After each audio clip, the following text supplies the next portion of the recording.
어떠세요? 예, 올라오니까.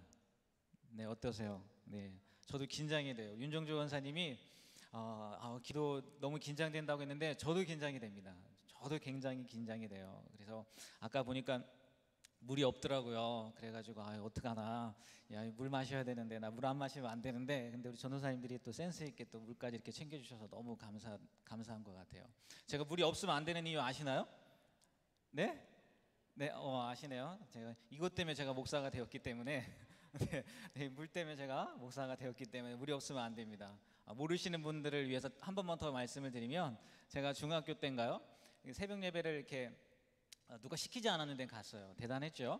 시키지 않았는데 새벽 예배를 갔는데, 그 항상 새벽 예배 가면 목사님 그 강대상 옆에 물이 있잖아요. 혼자만 마시는 거예요. 혼자만. 근데 왜 이렇게 그게 마시고 싶던지, 그게 너무 마시고 싶던지, 제가 그래서 그 자리에서 기도를 그랬던 것 같아요. 하나님, 저도 점을 마시고 싶어요. 그때는 그게 무슨 의미인지 모르고, 네, 점을 마시고 싶어요. 저도 마셔보고 싶어요. 근데 이제 매번 마시지 않습니까? 너무 감사해요. 너무 감사해요. 물이 없으면 안 됩니다. 저는 그런 의미로 물 좀 한 잔 마시고. 네, 네, 네. 네, 오늘 우리 지난 시간에 이어서 이제 두 번째, 누가 가짜인가에 대해서 말씀을 나누려고 합니다. 성경 봉독은 하지 않도록 하겠어요. 우리 지난 시간에 읽었기 때문에 성경 읽지 않고요. 다음 주에 마지막으로 한 번 더 읽고, 우리 지난 시간에 혹시 기억나시나요? 누가 진짜인가 해서 다섯 가지 말씀을 드렸어요. 네, 여기는 딱히 편하게 기대질 못하니까 주무시는 분은 안 계시겠네요. 그죠? 중성전은 너무 편해가지고, 그죠? 너무 편한데 주무시는 분은 안 계실 것 같은데, 다섯 가지 혹시 기억나시나요? 아무 거라도 기억나시는 분 계세요? 누가 진짜인가?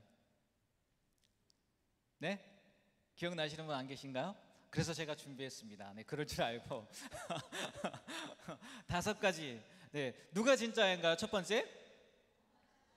네, 진짜 신앙인은, 진짜 그리스도인은 험한 십자가를 부끄러워하지 않는다는 거예요. 좋은 것만 받아들이지 않는다는 거죠. 나쁜 것, 특별히 십자가에 대해서 조금 이제 다시 한번 말씀드리겠는데, 누가 가짜인가에 대해서, 십자가에 대해서 말씀드리겠는데, 십자가는 뭐라고 했어요? 우리가 안 해도 되는 거예요. 네, 선택할 여지가 있다는 거죠. 그런데 순종하려고, 말씀에 순종하려고 선택하는 거, 그게 십자가라는 거죠. 그냥 고통이 아니라, 고난이 아니라. 그런데 그 십자가가 어떻다고요? 험하다는 거죠. 쉽지 않다는 거예요. 그럼에도 불구하고 진짜는 그걸 부끄러워한다고요? 부끄러워하지 아니한다고요?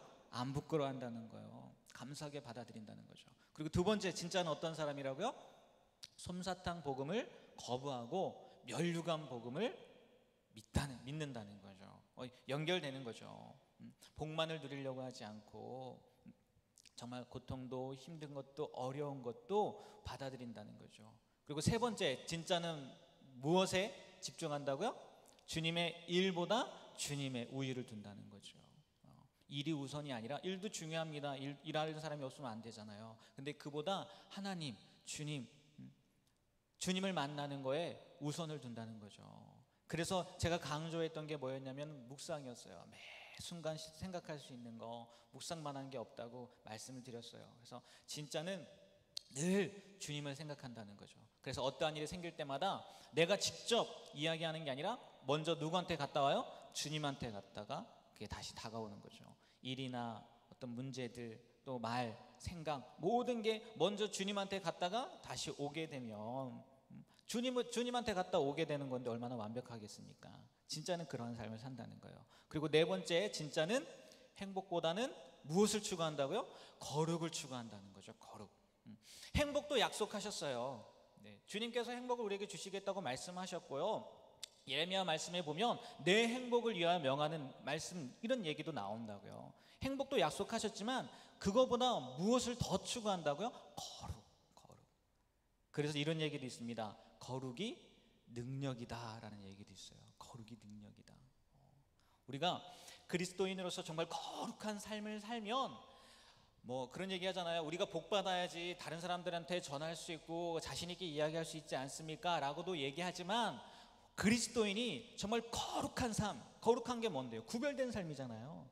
그런 삶을 살면 그것만으로도 영향력을 끼칠 수 있다는 거죠. 그래서 진짜는 행복도 중요하지만 행복보다 뭐요? 거룩을 추구한다는 거죠. 그리고 마지막 진짜는 뭐에 충실한다고요? 기본에 충실하다는 거죠. 그런 의미에서 오늘 수요 예배에 오신 여러분은 기본에 충실한 거예요? 아니에요?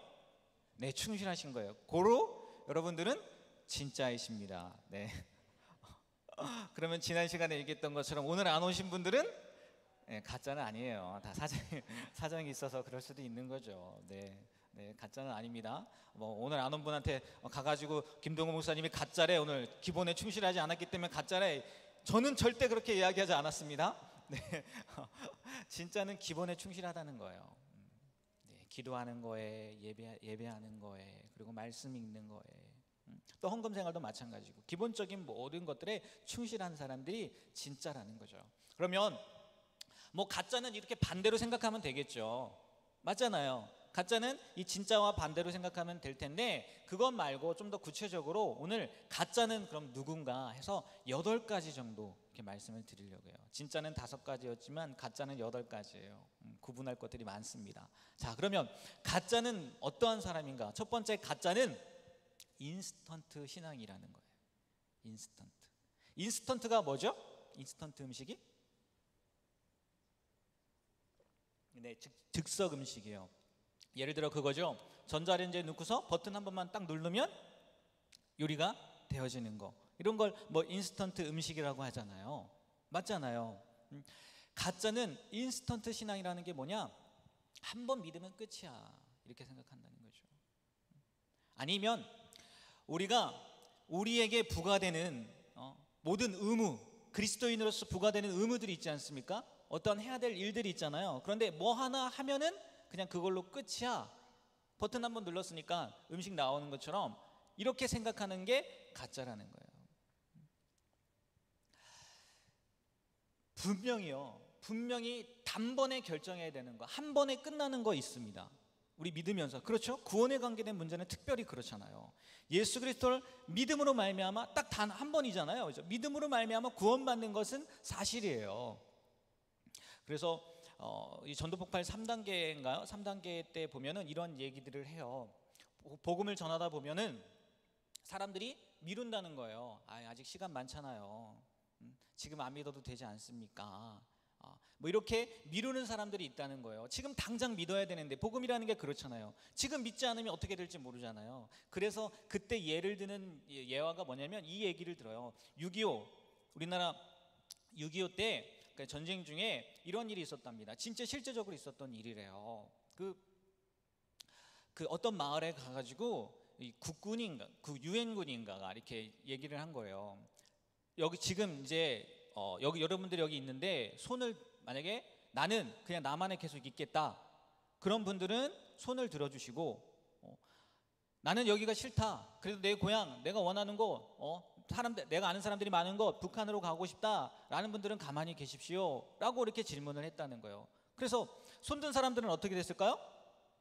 남한에 남는 거고, 손을 안 드는 사람은 어떻게 됐어요? 북한으로 간 거예요. 그럼 지금 그 사람들의 삶 한번 보시라는 거예요. 미루면 안 된다는, 그러니까 정말 결정해야 될 때가 있다는 거죠. 딱 한 번, 그 한 번의 결정으로 인해서 지금 뭐예요? 평생이 좌우되는 거잖아요. 우리는 자유 대한민국에서 이렇게 행복한 삶을 누리지만 그 한 번의 결정으로, 이례적인 결정으로 인해서 북한에서 고통받고 있는 거죠. 자기뿐만이 아니라 자기의 자녀들까지 고통받는 거잖아요. 물론 예수 믿으면 이런 이례적인 결정 필요하다는 거예요. 하지만 많은 경우 우리가 뭘 알아야 되냐, 자연에서도 그게 보여지는 건데 발전의 법칙이라는 걸 알아야 된다는 거예요. 신앙생활이라는 게 한 번으로 끝난다는 게 아니라는 거죠. 과정이 있다는 거예요. 과정. 우리가 이 세상에서 그리스도인으로 살면서 그 영성 훈련이라는 거, 훈련을 받고 올바른 신앙 습관을 형성하고, 그리고 세상과 마귀와 육신에 대항해서 싸워야 한다는 그런 진리, 한 번으로 끝이 아니라는 거예요. 계속해서 이어지는 거, 이런 것도 우리가 알고 있어야 되는데, 가짜는 나 믿었으니까, 나 구원의 확신이 있으니까, 그리고 내가 정말 내가 이 정도, 내가 정말 큰일 한번 했는데, 큰 순종 한번 했는데 이 정도면 되는 거 아니야? 이렇게 착각한다는 거죠. 이러면 안 된다는 거예요. 그 예가요, 사도 바울 한번 보십시오. 사도 바울 얼마나 위대한 선지자입니까? 사도 아닙니까? 그런데 사도 바울이 이런 고백을 했어요. 우리 빌립보서 3장 7절에서 16절 말씀 한번 읽어볼까요? 자, 우리 한 절씩 교독해서 읽겠습니다. 제가 먼저 읽습니다. 그러나 무엇이든지 내게 유익하던 것을 내가 그리스도를 위하여 다 해로 여길 뿐더러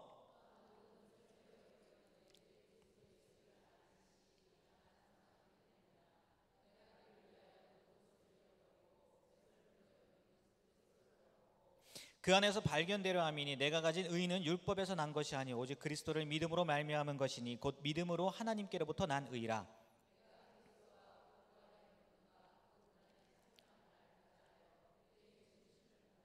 어떻게 해서든지 죽은 자 가운데서 부활에 이르려 하노니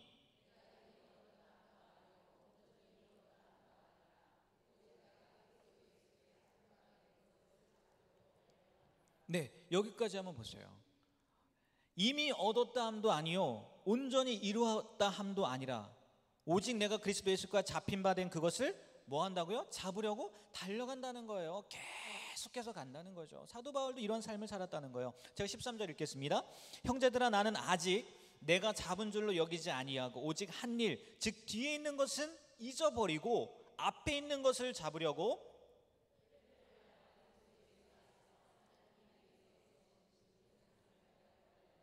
네, 여기서도 뭐래요?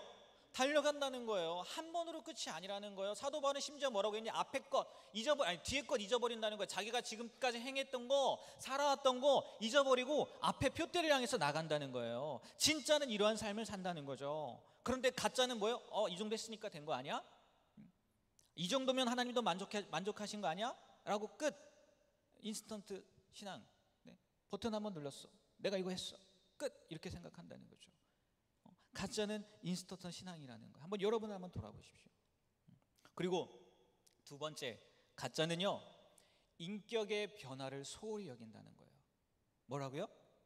인격의 변화를 소홀히 여긴다는 거예요. 무슨 얘기냐?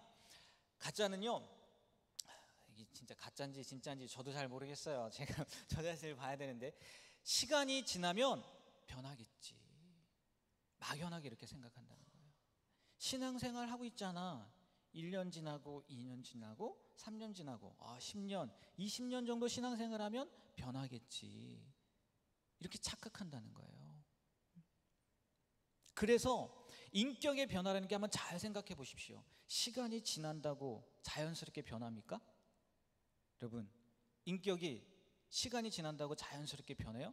아니에요. 자연스럽게 변하지 않아요.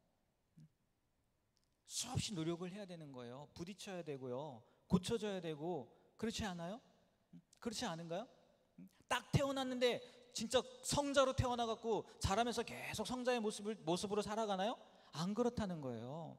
결코요 시간이요 우리를요 영적으로 성숙시키지 않는다는 거예요. 우리 인격의 변화를 일으키지 않는다는 거예요. 그런데 가짜는 이 인격의 변화를 너무 소홀히 여긴다는 거예요. 시간이 지나면 괜찮아지겠지, 몇 년 더 신앙생활하면 나아지는 거 아니야? 이렇게 착각한다는 거죠. 그런 얘기가 있더라고요. 바보를 현인으로, 죄인을 성인으로 만드는 것은 시간이 아니라 그리스도를 통한 그리스도에 의한 변화다, 이렇게 이야기를 하더라고요. 시간이 지난다고 해서 자연스럽게 우리가 성인이 되는 게 아니라, 그리스도인이 되는 게 아니라 예수님을 정말 직접적으로 부딪힌다는 얘기죠. 그리스도를 통한 그리스도에 의한, 무슨 얘기예요? 부딪힐 수밖에 없거든요. 왜? 그분의 삶과 우리의 삶이 너무 다르기 때문에.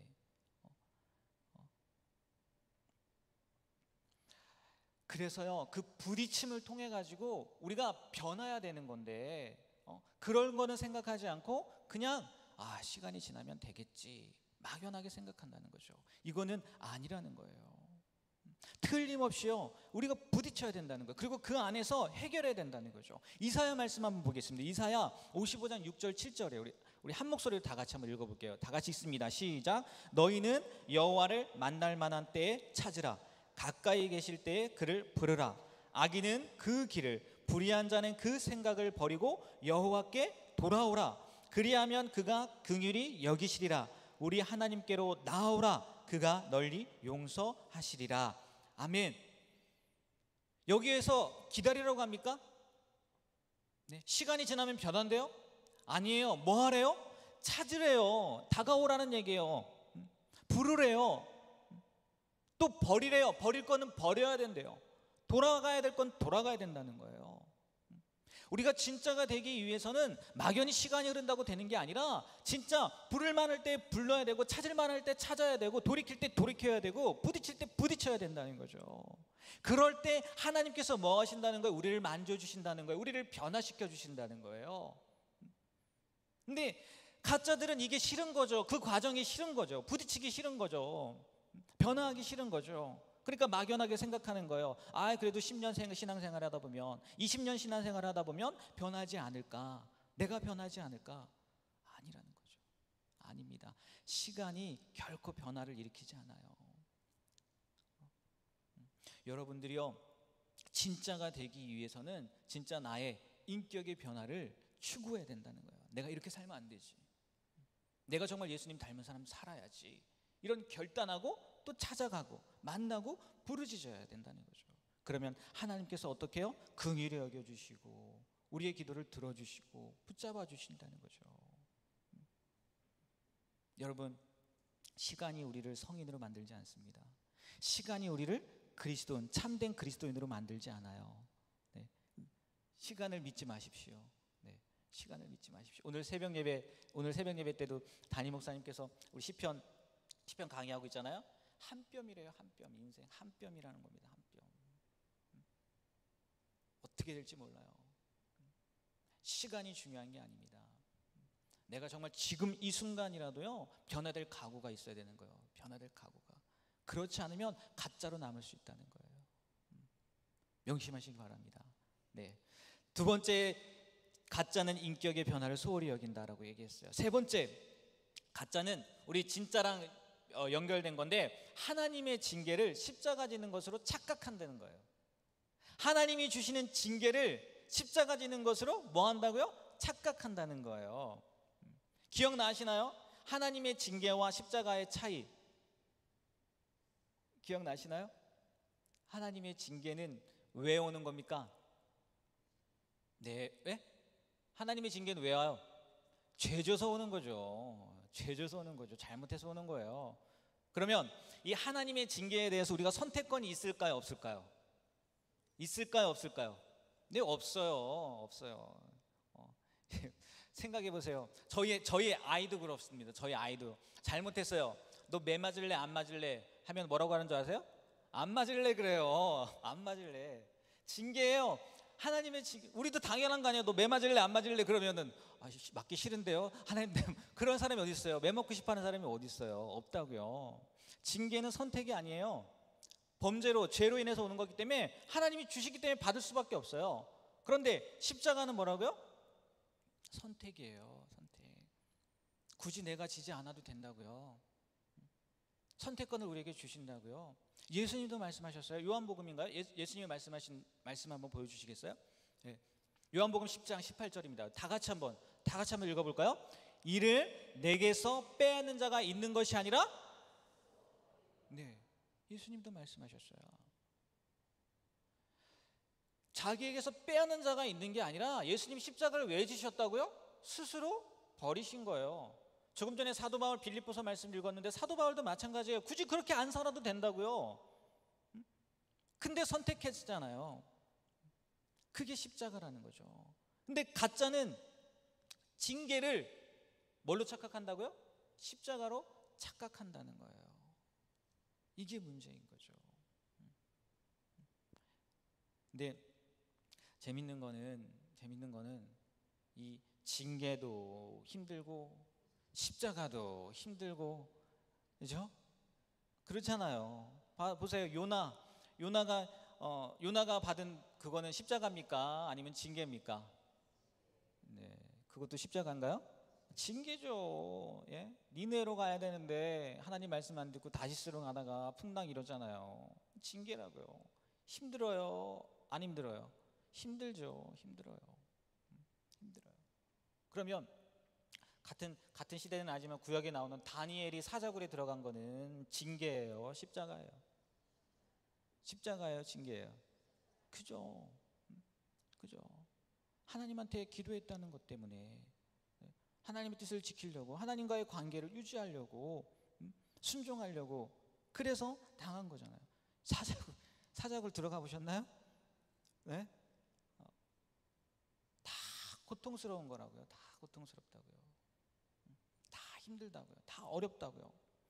징계도 고통스럽고, 네? 십자가도 고통스럽고. 그럼 우리가 당할 때 이 십자가 이거 반복되는 거지만 다시 한번 생각해 보자는 거예요. 십자가와 징계의 구별 방법, 구별 방법 뭘 것 같습니까? 반복되는 거라고 말씀드렸는데, 네. 내가 선택을 했는지, 내 의지와 상관없이 외부로부터 닥친 것인지 구별하면 된다는 거예요. 말씀 한번 볼게요. 마태복음 5장 11절 말씀입니다. 마태복음 5장 11절 다 같이 한번 읽어볼까요? 자, 있습니다. 시작.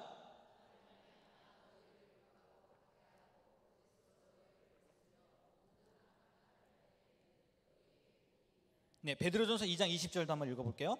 죄가 있어 매를 맞고 참으면 무슨 칭찬이 있으리요? 그러나 선을 행함으로 고난을 받은 이는 하나님 앞에 아름다우니라.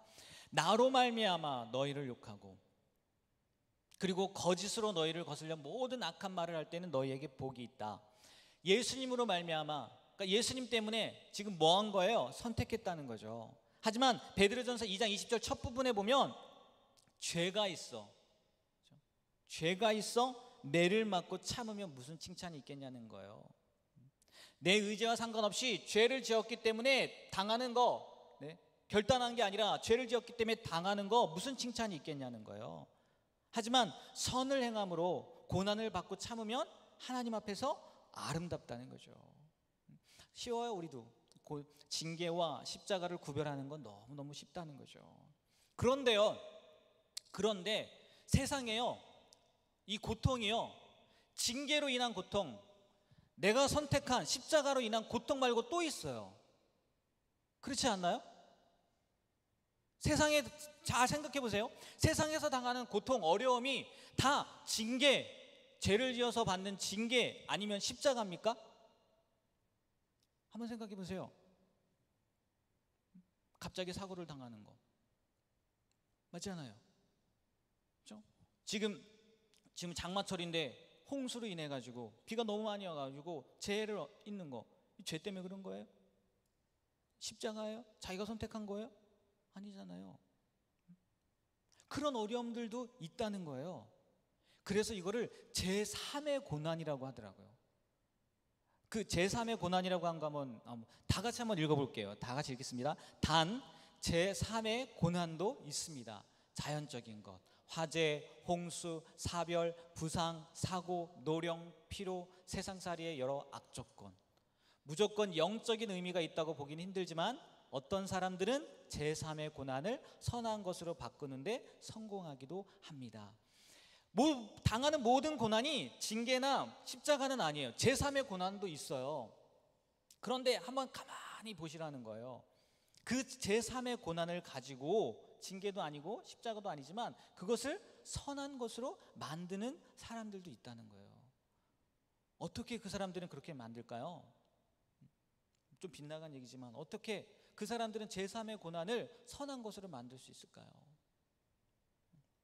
어떻게 만들 수 있을까요? 네, 어떻게요? 네, 아무거나 얘기해 보십시오. 어떻게 선한 것으로 만들 수 있을까요?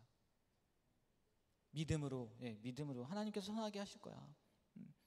이것도 하나님의 계획이야. 뭐 하나님의 뜻이 있을 거야. 믿는 것도 될 수 있고. 또요, 긍정적인 생각, 긍정적인 생각. 또 기도, 그렇죠? 기도하다 보면은 하나님께서 보여주시고 말씀해 주시고 그러죠. 잠깐 빗나간 얘기지만 아까 얘기가 성전으로 가득 성전이 우리 정말 수요예배도 성도들로 가득 찼으면 좋겠다고 그런 누가 우리 저 박시현 전사님이 얘기를 했잖아요. 저도 그랬으면 좋겠는데 그 얘기를 들으면서 그 생각이 들더라고요. 이 빈자리에 아무도 없는 게 아니라 분명히 하나님의 천사들도 와야지 않을까, 그런 생각이 들더라고요. 왜냐하면 예전에 우리도 좀 이런 사람들이 생겼으면 좋겠어요. 이런 분들이 좀 나왔으면 좋겠어요. 무슨 얘기냐? 제가 저희 고모도 이제 목사님이신데 그 옛날에 기도를 하는데 성전에서 이렇게 기도를 하는데 목사님이 이렇게 축도를 하시잖아요. 그러면 천사들이 양옆에서 그 손을 잡고 막 이런 게 보였다는 거예요. 한마디로 뭐가 뜨인 거예요? 영안이 뜨인 거잖아요. 영안이. 우리도 여기 앉아 계신 분들이 그 영안이 열려가지고 지금 빈자리가 아니라 여기 정말 천사들로 가득 차가지고 함께 예배하는 그런 것들을 봤으면 좋겠어요. 아멘. 네, 아멘. 네, 제가 보면은 목사니까 당연히 보는 거 아니야 이렇게 생각할 수 있지만 아닌가요? 여러분이 보면은 진짜 좋을 것 같아요. 여러분들이 막 기도하는데 천사가 나타나고, 귀신이 아니라 네? 막이나 보는 게 아니라 이왕 보려고 하면은 천사 보는 게 낫지 않겠어요? 네, 정말 그런 능력들이 좀 이렇게 생겼으면 좋겠어요. 그런 영안들 열렸으면 좋겠어요. 그래서 이 성전 우리만 예배하는 게 아니구나, 천사들도 함께 예배하는구나, 하나님 예배를 기뻐 받으시는구나, 막 그런 간증들이 좀 들렸으면 좋겠습니다. 이 무슨 얘기하다가 갑자기 이 얘기 무슨 얘기하다 했죠? 네? 네? 제3의 고난. 그것까지는 알고 있는데 갑자기 왜 천사 얘기를 했죠, 제가? 네? 모르겠네요. 아무튼 제3의 고난을 어떻게 이기냐? 기도하는 거 있고, 그리고 하나님의 뜻을 믿는 거, 뭐 겸손하게 특별히 이때는 그것도 필요할 것 같아요. 인내함. 그렇죠? 인내하지 못하면은 불평할 수 있고 또 원망할 수 있잖아요. 네. 그 하나님이 좋으신 뜻이 있을 거야. 결국 인내함이잖아요. 기다려야 되는 거잖아요. 어찌 됐건 가짜는 하나님의 징계를 십자가 지는 것으로 착각한다는 거예요. 그러니까 우리가 이걸 가지고 무슨 생각을 해야 되냐? 지금 나에게 당하는 고난이 구분해야 된다는 거죠. 무슨 말씀인지 아시겠죠? 지금 나에게 어려움이 오고 있어요. 지금 나에게 문제가 있어요. 그런데 이게 내가 불순종해서 죄를 지어서 오는 어려움일 수도 있는 거고, 아니면 내가 선택해서 십자가의 그걸 선택해서 오는 어려움일 수도 있는 거고, 또 하나는 뭐라고요? 제3의 고난일 수가 있다는 거죠. 그러니까 징계다 그러면 어떻게 해야 돼요? 회개해야 되는 거죠. 안 그렇습니까? 회개해야 되죠. 계속 맞고 있을 거예요? 회개해야죠. 그리고 십자가를 짐으로 당하는 고난이다 그럼 어떻게 해야 돼요? 감사함으로, 내가 진짜 제대로 신앙생활하고 있는 거구나, 내가 옳게 신앙생활하고 있는구나. 왜? 야고보서에 보니까 무릇 경건하게 살고자 하는 자는 박해를 당한다고 했어요. 고난을 당한다고 했어요. 내가 진짜 제대로 된 길을 걸어가고 있는 거구나. 오히려 하나님 앞에 감사하면 되는 거고, 제3의 고난이다, 이것도 아니고 저것도 아니다, 제3의 고난이다 그러면 어떡하라고요? 기도로, 아니면 인내함으로 이것이 빠져나가기를, 사라지기를 기도하면 되는 거죠. 참으면 되는 거죠. 인내하면 되는 거죠. 근데 가짜는 무조건 당하는 고난을 뭘로 생각한다고요? 내가 십자가를 지고 있어. 아니라는 거죠. 명확하게 우리가 구분을 해야 된다는 거예요. 그리고 넷째, 가짜는 행함으로 죄 용서함 얻으려고 한다는 거죠. 이건 두말할 필요가 없을 것 같아요. 우리가 행함으로 죄 용서함을 받을 수 있습니까? 없어요. 절대 없습니다. 결코 없습니다. 그리고 얼마만큼 행해야 되는지도 몰라요. 얼마만큼 행해야 내 죄가 용서받게 되는지 아무도 몰라요. 왜? 하나님만 아시죠. 그런 것도 없겠지만, 근데 가짜는 이렇게 생각한다는 거예요. 내가 착한 일을 많이 하면, 내가 무슨 일들을, 정말 선한 일, 좋은 일들을 많이 하면 내가 지은 죄들, 잘못들이 용서함 받겠지, 용서되겠지, 이렇게 생각한다는 거예요. 아닙니다. 여러분 틀림없이 기억하고 계셔야 됩니다. 죄 용서함은요 오직 은혜로밖에 가능하지 않아요. 은혜로밖에. 행위로 죄 용서함을 받습니까? 아니죠. 절대 아니라는 거예요. 그런데 가짜는 그렇게 착각한다는 거죠. 내가 이만큼 착한 일을 했으니까 용서받지 않을까? 내가 이렇게 좋은 일들을 많이 했는데 하나님이 기뻐하지 않을까? 뭐 기뻐하실 수도 있죠. 믿음 안에 서 있어서 그렇게 행했다면 기뻐하실 수도 있겠죠. 그런데 그걸로 죄 용서함을 받으려고 한다? 틀림없는 가짜라는 거죠. 틀림없습니다. 틀림없어요. 그리고 다섯째, 지금 빨리빨리 갑니다. 그죠? 지금 8가지인데 벌써 5번째로 오고 있어요. 다시 한번 돌아볼까요? 첫 번째는 뭐였는지 기억나십니까? 인스턴트. 예, 한 번에 끝나는 거 아니야. 아니라는 거죠. 발전의 법칙이 있다는 거예요. 두 번째는요? 네? 네? 네, 인격의 변화. 시간이 지난다고 변하는 거 아니라는 거죠. 우리가 부딪혀야 된다는 거예요. 세 번째는요? 징계와 십자가를 착각한다는 거죠. 네 번째는 행함으로 죄 용서를 받으려고 한다는 거죠. 다섯 번째, 가짜는 신조를 무시한대요. 신조. 교리적 지식을 무시한다는 거예요. 무슨 얘기냐? 신조가 뭐냐? 우리가 믿는 것을 말하는 거거든요. 예를 들어 그거예요. 우리 사도신경. 네, 사도신경. 처음에 어떻게 하죠? 전능하사 천지를 만드신 하나님 아버지를 내가 믿사오며. 이런 것들이 신조를 얘기하는 거예요. 그런데 가짜는 이 신조 아무것도 아니야. 이렇게 무시한다는 거죠. 물론 이 신조 없이도요. 네, 우리 사도신경 예를 들었지만 없이도 예배할 수는 있습니다. 예배 드릴 수 있잖아요. 이걸 모른다고 해서 예배 못 드리는 건 아니에요. 그런데 문제는 뭐냐? 우리가 예배하는 분이 누군지는 알아야 될 거 아니에요. 그분이 어떤 성품을 갖고 있고 어떤 분인지 알아야 될 거 아니에요. 전능하사 천지를 만드신 하나님 아버지를 내가 믿사오며. 우리가 예배하는 분이 누구예요? 전능하신 하나님입니다. 천지를 만드신 하나님입니다. 그러면 우리의 예배가 하나님 보시기에 얘가 어떤 마음으로 나를 전능한 사람이 아니 전능한 하나님으로 알고 있구나. 얘가 나를 천지를 만드신 하나님으로 알고 있구나. 하나님 입장에서 어떨 것 같아요? 하나님 입장에서 기분 좋죠. 제대로 알고 있네. 나를 제대로 알고 있네. 그러니까 우리가 그죠, 중요하게 무시한다고 하는 거니까 이 신조에 대해서 우리가 알면은 하나님을 예배하는 데 있어서 좀 더 어떻게 해요? 풍성하게 예배할 수 있는 거예요. 아니, 하나님의 입장에서 하나님을 기분 좋게, 하나님을 기뻐하시는 그런 예배를 할 수 있는 거죠. 그래서 이 신조도 중요하다는 거예요. 물론 이것이 충분한 건 아니에요. 신조만 안다고 해서 다 된다는 건 아니에요. 왜냐하면 성경에 뭐라고 나있냐면 하나님 앞에 예배하는 사람은 어떻게 예배하라고 그랬어요? 신령과 진정으로, 진리로 예배해야 된다는 거예요. 성경에도 틀림없이 그렇게 나와 있습니다. 그럼에도 불구하고 그리스도인이라면, 우리가 기독교인이잖아요.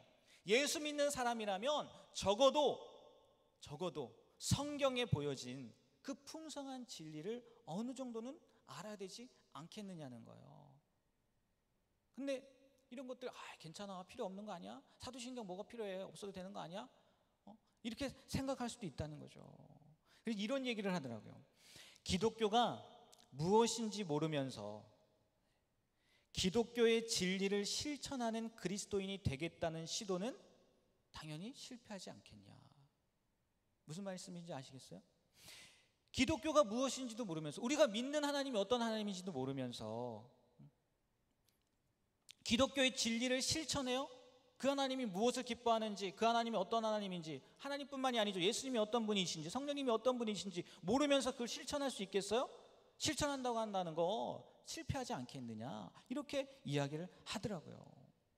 전부는 아니지만, 그래서 이 신조라는 것이, 교리적 지식이, 우리가 믿는 그런 신앙 고백들이 전부는 아니겠지만 이런 것이 기초가 되어서 그리스도인의 삶의 핵심인 예수 그리스도의 삶, 그 예수 그리스도의 가르침을 실천할 수 있지 않겠냐. 아니, 그걸로 이어지면 이게 최고의 신앙이 되지 않겠냐. 막연히 내가 생각하는 하나님을 예배하는 게 아니라, 막연히 내가 생각하는 하나님을 따라 산다는 게 아니라, 모든 사람들이 공감하고 모든 사람들이 인정하고 고백하는 그 신조에 따라서 그 하나님을 예배하면, 아니 그러한 삶을 살아가면 이게 진짜 최고의 신앙인의 모습이 되지 않겠느냐라고 이야기한다는 거죠. 그런데 가짜는 왜 다음에 6번째 얘기하겠지만 피곤하니까 뭐 그것까지 알아야 돼. 이런 생각들도 들 수도 있다는 거죠. 그래서 이 신족, 우리가 믿는 하나님, 교리적 신족, 그 믿음에 대해서 무시한다는 거예요, 가짜들은. 근데 여기는 그런 분 안 계시니까. 그러잖아요, 안 계시잖아요. 근데 이 6번째가 약간 이제 우리가 그런 수도 있어요. 6번째는 뭐냐? 가짜는 뭐 한대요? 신학을 경시한다는 거예요. 신조와 신학이 조금 다르긴 하지만 뭐 어떻게 자세하게 설명하긴 그렇지만, 신학 뭐예요? 신이 존재한다는 거, 신이 어떤 분인지 논해놓은 거잖아요. 그러면 이 신학이 왜 중요하길래? 신학이 왜 중요할까요?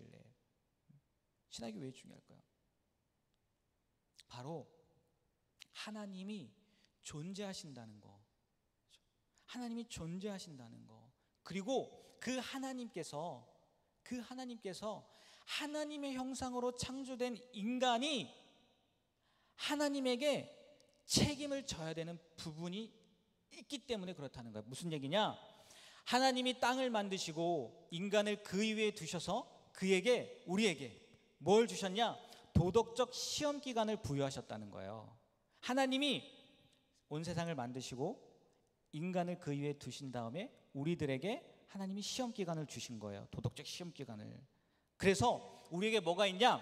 하나님의 뜻을 알아서 실천해야 될, 행동해야 될, 실행해야 할 책임이 우리에게 있다는 거예요. 그런데 신학을 모르면, 신조와도 비슷한 거예요. 신학을 모르면 그거에 대해서 우리가 구분을 못할 수 있다는 거죠. 우리에게 책임이 있다는 거, 우리가 뭔가 해야 될 일이 있다는 거. 그런데 이 신학을 무시해버리면 하나님이 우리에게 주어질 책임, 하나님 우리에게 말씀하신 책임에 대해서 등한히 여길 수 있다는 거예요. 그래서 신학도 중요하다는 거예요. 우리가 신학을 아는 것도 중요하다는 거예요. 더 나아가서 비등한 예로, 우리가 신학을 제대로 모르면 이게 막 그냥 막 고차원적인 되게 어려운 거 말고 단순한 거라도요, 모르면 이단에 빠지잖아요. 제대로 알지 못하면, 진리에 대해서 제대로 알지 못하면 이단에 빠질 수도 있는 거잖아요. 그래서 이것도 피곤하지만 뭐 이런 것까지 내가 알아야 돼? 그러지만 그럼에도 불구하고 중요하게 여겨야 된다는 거예요. 아니, 경하게 여기서는 안 되는 거라는 거죠. 그런데 가짜는 그 신학 몰라도 다 신앙생활 다 할 수 있는 거 아니에요? 맞잖아요. 할 수 있잖아요. 신학 몰라도 신앙생활 할 수 있잖아요. 못합니까? 할 수 있어요. 완전히 무시하면 안 된다는 거죠. 왜? 신학이 있어야지 우리가 제대로 믿을 수 있으니까. 근데 또 문제는 뭐냐? 경시했잖아요. 또 문제는 뭐냐? 이 신학만을 너무 중시하면 또 문제가 되는 거예요.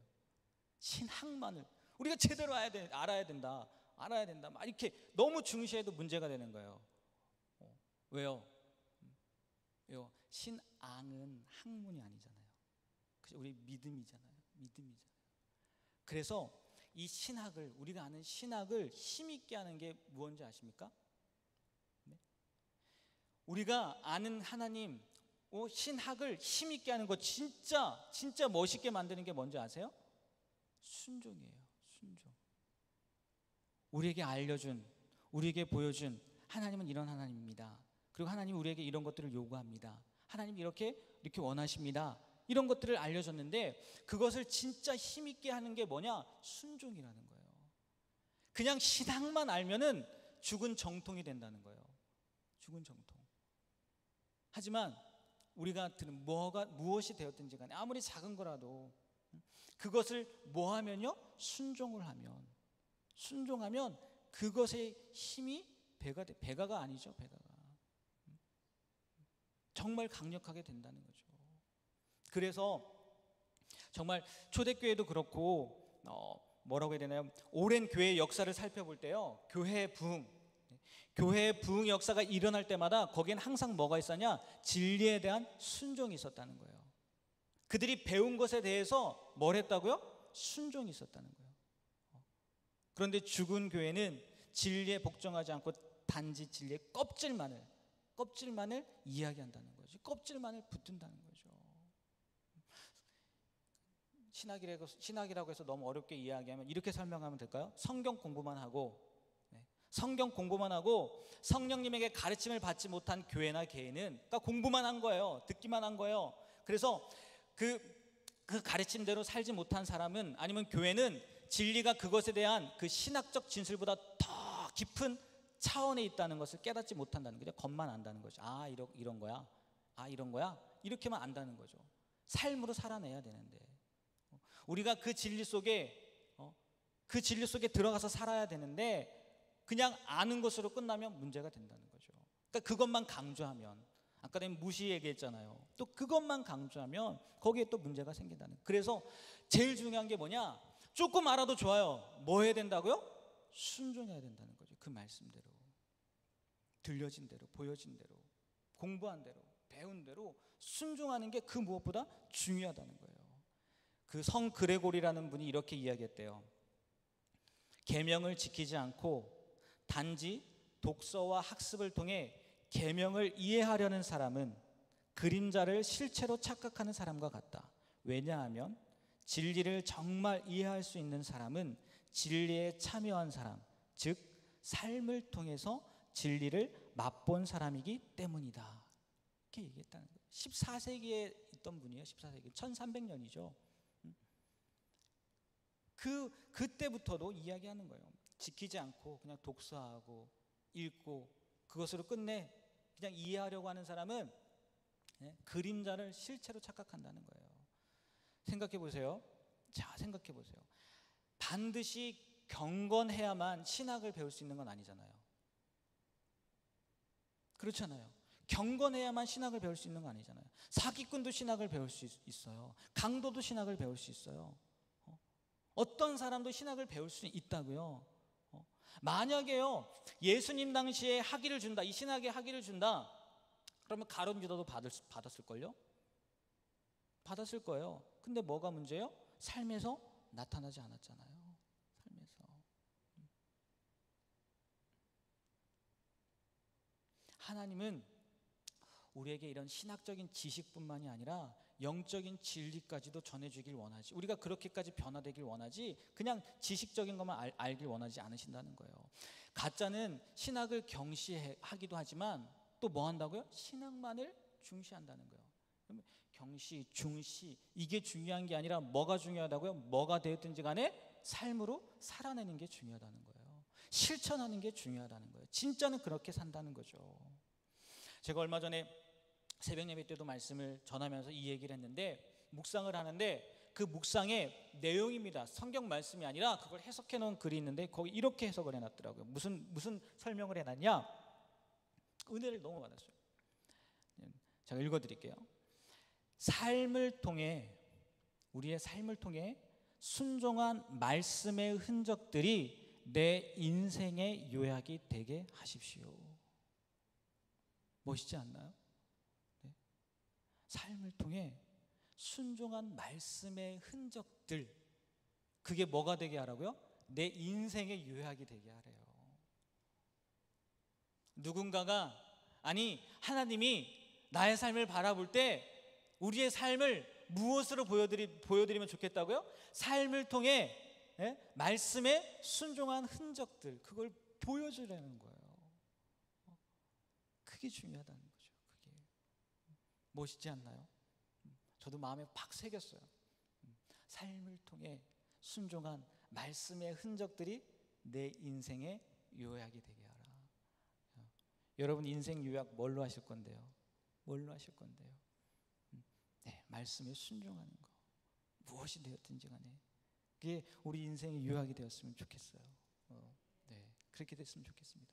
가짜는 학문, 신학을 무시하는 것도 가짜지만 학문만을 중시하는 것도 가짜라는 거죠. 진짜 중요한 건 뭐라고요? 순종하는 거. 그리고 7번째, 가짜는요, 감정을 소홀히 등한히 여긴다는 거예요. 무슨 얘기냐? 영국의 심리학자 드리버라는 사람이 심리학 사전에 이 감정이라는 것을 이렇게 정의해놨어요. 뭐라고 정의했냐? 감정은 마음이 차분한 상태에 있지 않고 강한 느낌에 이끌려서 특정한 행동으로 기울어지는 상태이다. 어렵죠? 이거예요. 여기에 진리 아니면 뭐 사건이 있어요. 어떤 일들이 있어요. 중간에 뭐가 있냐면 감정이 있어요. 그리고 여기에 행동이 있는 거예요. 행위가 있는 거예요. 그래서 감정이 뭐냐? 이 행동하게, 어떤 사건을 봤을 때 이 감정으로 인해서, 어떤 진리를 봤을 때 이 감정으로 인해서 행동하게 한다는 거예요.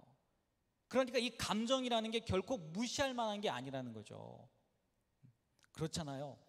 어떤 영화는 아니면 정말 감명 깊은 것들을 보면 우리의 마음이 어떻게 돼요? 움직여지고 정말 그렇게 한번 살아볼까? 이런 마음들도 들잖아요. 그래서 이 감정이라는 것들이 결코 무시할 만한 게 아니라는 거죠. 우리의 행동까지도 움직여지기 때문에 감정이 무시할 만한 게 아니라는 거예요. 그런데 가짜는 어떻게 한다고요? 이거를 등한시 여긴다는 거예요. 등한시. 소홀히 여긴다는 거죠. 쉽게 무슨 얘기냐? 여러분, 다윗을 한번 생각해 보세요. 다윗이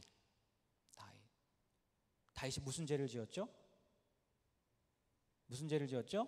바세바의 아내가 아니죠. 우리아의 아내 바세바를 범했어요. 그렇죠? 목욕하는 바세바를 다윗이 봤다고요. 자, 어떤 사건이 목욕하는 바세바가 있어요. 다윗이 지금 그걸 뭐예요? 봐요. 다윗의 지금 뭐가 요동이 칠까요? 감정이 요동을 치겠죠. 감정이 안 치겠습니까? 감정이 요동치겠죠. 근데 어떻게 했어요? 행위로 가지요. 행위로. 물론 이게 우리의 죄 때문에, 우리의 죄 때문에 이게 참 좋은 쪽으로만 생각하면 좋은데, 좋은적인 감정을 가지면 좋은데 그러지 못한다는 게 문제가 있는 거죠. 분명히 다윗이 보고 감정의 요동을 치니까 어떻게 해요? 행동으로 옮겼다고요. 그러니까 우리도 마찬가지라는 거예요. 어떤 감정이 들 때 이 감정이 어디서 오는 건지, 나의 이기적인 욕심에서 오는 건지, 아니면 죄로 인해서 오는 건지, 그런 것들을 구분해야 되는데 가짜는 그냥 그대로 내버려 둔다는 거예요. 하찮게 생각한다는 거죠. 하찮게. 뭐 이런 생각 들 수도 있는 거 아니야? 그러다 보면 어떻게 돼요? 죄를 범한다니까요. 결코 감정이라는 문제, 물론 감정만을 강조하면 안 되죠. 감정만을 강조하면 안 되지만 그것을 등한시 소홀히 여길 것도 아니라는 거예요. 그래서요, 이것을요, 감정의 성화의 과정을 거쳐야 된다라고도 설명을 해요. 감정의 성화, 감정을 성스럽게 만든다는 거예요. 이런 무슨 문제들이 생길 때마다, 나의 마음에 어려움들이 생길 때마다 그걸 가지고 어떻게 해요? 성스럽게 바뀌어야 된다는 거예요. 성스럽게. 이게 쉽겠습니까? 쉬워요? 쉽지 않아요. 쉽지 않다고요. 말이 성하지 매 순간 어떻게 그렇게 살 수 있겠냐는 거예요. 그러니까 그 과정이 있다는 거죠. 단번에 되지 않는다는 거죠. 그러니까 이 감정을 통해서 내가 진짜 하나님이 기뻐하시는 일을 해야지. 감정이 왔을 때, 그런 느낌들이 왔을 때, 만약에 나쁜 것들이 오면 어떻게 해야 돼요? 버려야죠. 그리고 정말 이것을 통해서 하나님을 기쁘시게 한다면 계속 그 감정을 살려야 되는 거고. 또 뭐가 있냐면, 우리들이 슬퍼하는 거 있잖아요. 어려워하는 거 있잖아요. 아파하는 거 있잖아요. 아파하는 부분들 있잖아요. 그것도 성화를 시켜야 된다는 거죠. 성화를. 아픔이 있지만, 어려움이 있지만, 분명히 자 생각해 보세요.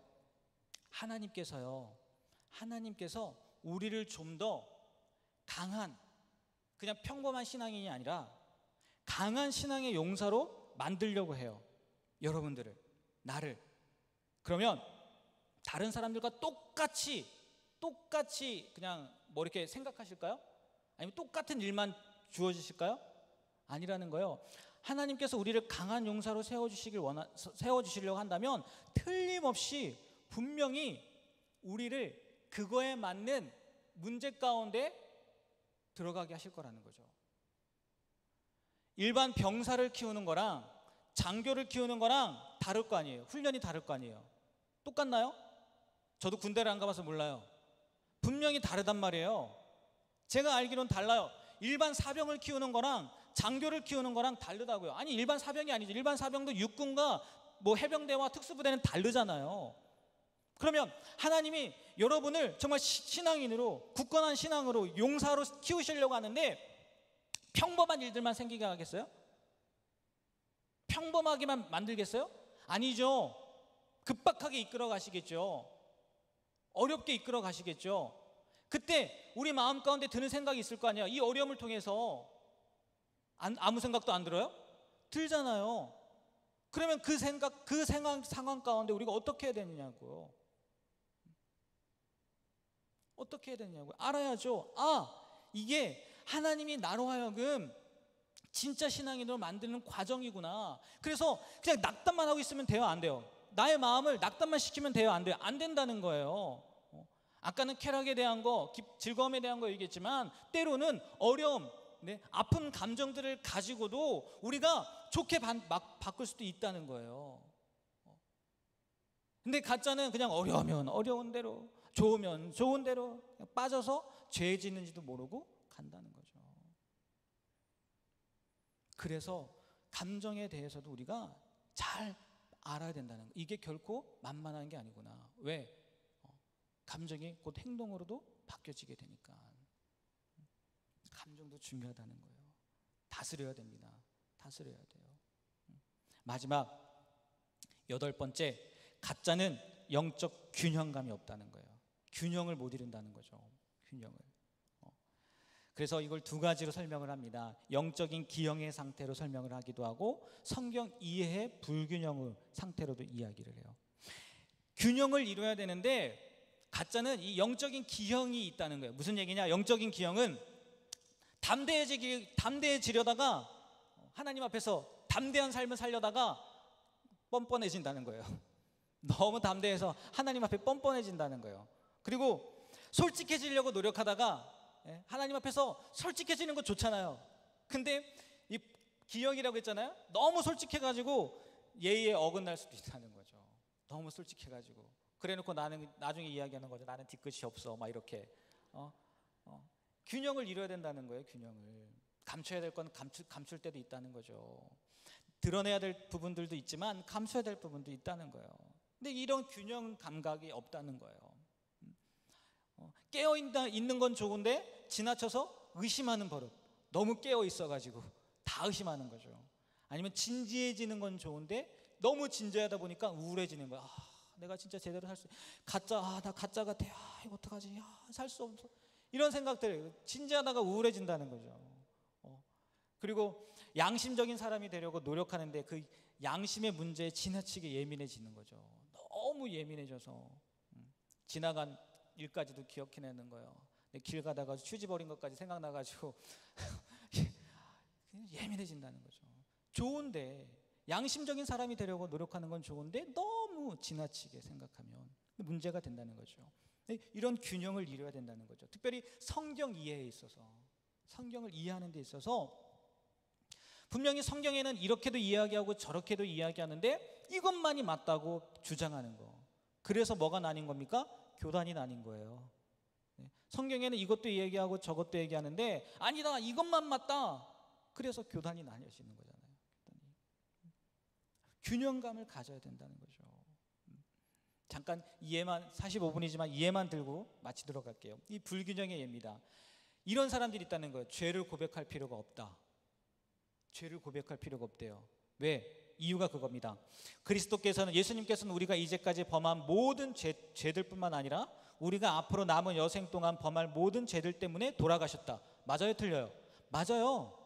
예수님께서 십자가에 못 박혀 돌아가심으로 과거의 죄, 현재의 죄, 미래의 죄까지 다 가져가셨다고요. 돌아가셨다. 우리가 그리스도를 구주로 영접할 때 그분이 우리를 위하여 죽음과 부활을 통하여 이루신 모든 것이 우리의 것이 된다.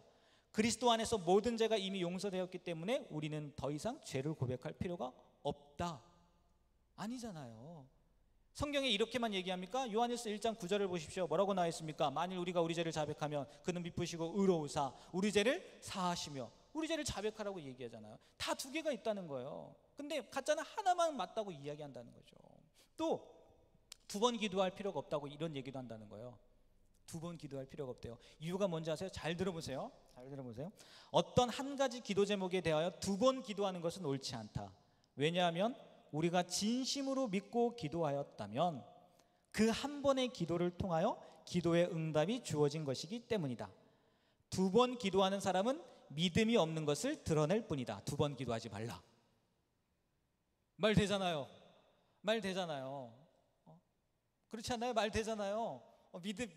믿으면 준다고 했는데 왜 두 번 기도해? 그러면 안 믿은 거야? 이렇게 이야기할 수 있다는 거죠. 근데 아니잖아요. 성경을 보십시오. 단번에 응답된 사람이 몇 명이나 나옵니까 도대체?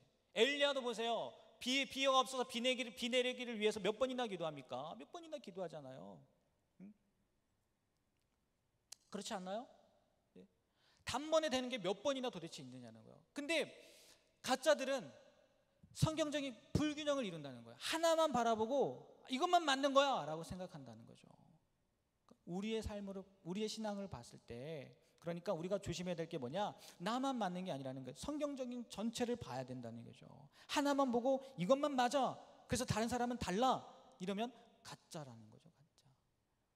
진짜는 균형을 이룬다는 거예요. 균형을. 8가지 이야기했습니다. 가짜는 어떠한다 이렇게 말씀을 드렸어요. 분명히 그냥 아마 이것을 들음으로 인해서 여러분이 나는 가짜구나 라고 생각하지는 않으실 거예요. 그러면 안 됩니다. 여러분 여기 앉아 계신 분들 다시 한번 얘기하지만 가짜 없습니다. 다 진짜입니다. 네, 진짜예요. 네. 그러니까 이런 문제들이 올 때, 생각날 때, 이거 이겨내야 되는구나. 나를 유혹하고 있네 사단이, 날 가짜로 만들려고 하네 하고 떨쳐내시길 바랍니다. 그래서 늘 진짜로 살았으면 좋겠어요. 그래서 다음 주에는요, 진짜는 무엇을 믿고 행동하는지, 마지막으로 진짜는 무엇을 믿고 행동하는지에 대해서 말씀을 나누도록 하겠습니다.